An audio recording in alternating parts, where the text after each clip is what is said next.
தமிழக தலைமை தேர்தல் அதிகாரி ராஜேஷ் லக்கானி தற்போது செய்தியாளர்களை சந்தித்து வருகிறார். அந்த நேரடி காட்சிகளை பார்க்கலாம். மற்ற நிறைய பொருள் பறிமுதல் ஆயிருக்கு. SST பார்க்கும்போது 105 கிலோ கஞ்சா இதான் வித்தியாசமான பொருள் இதுவரை பறிமுதல் ஆயிருக்கு.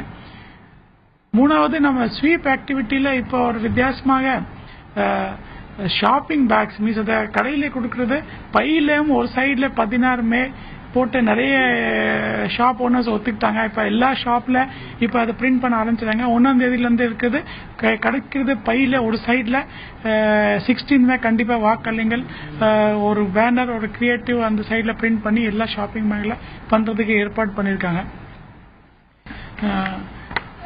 அது இல்லாம இன்னைக்கு 25ல இருந்து 5ஆம் தேதி வரை எல்லா அனாதை இல்லங்கள் மற்றும் முதியோர் இல்லங்கள்ல இது முகாம் நடந்துட்டே இருக்கு.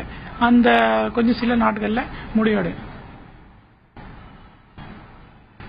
திமுக சார்பாக வந்து வைகோ அவர்கள் மீது கம்ப்ளைண்ட் கொடுத்திருக்காங்க. இன்னொரு தொடர்ந்து திமுக சார்பாக நிறைய புகார்கள் தெரிவிக்கப்பட்டிருக்கு. அது தொடர்பாக நடவடிக்கை என்ன மாதிரி இருக்கு?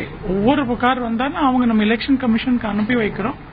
அவங்க அதை நம்ம கிட்ட டீட்டெயில்ஸ் கேட்டா அனுப்பி வைக்கிறோம். அதை முடிவு பண்றதுக்கு எதை முடிவு வந்தாலும் அவங்களுக்கு தெரிவிக்கப்படும். தலைவர் பேசும்போது பொதுமக்கள் பணம் கொடுத்தா வாங்கிக்கலாம் அப்படிங்கிற மாதிரி ஒரு தலைவர் பேசுறாங்க, புகார் கொடுத்துருக்காங்க. இது மாதிரி பேசினா கேட்கலாம் இந்த மாதிரி நடவடிக்கை. நம்ம பணம் கொடுத்து பத்தி பேசக்கூடாதுன்னு எதுக்கு சொல்றேன்னா பணம் கொடுக்கறது நம்ம சட்டப்படி குற்றம். அதுக்கு நம்ம ஊக்குவிக்கிட்டு யாரும் பேசக்கூடாது. அந்த நேரத்தில் எல்லார்கிட்ட வேண்டுகோள் வைத்து விரும்புறோம். மத்திய தேர்தல் பார்வையில் 22 நோட்டிபிகேஷன் தேதிக்கு அப்புறம் வருவாங்க.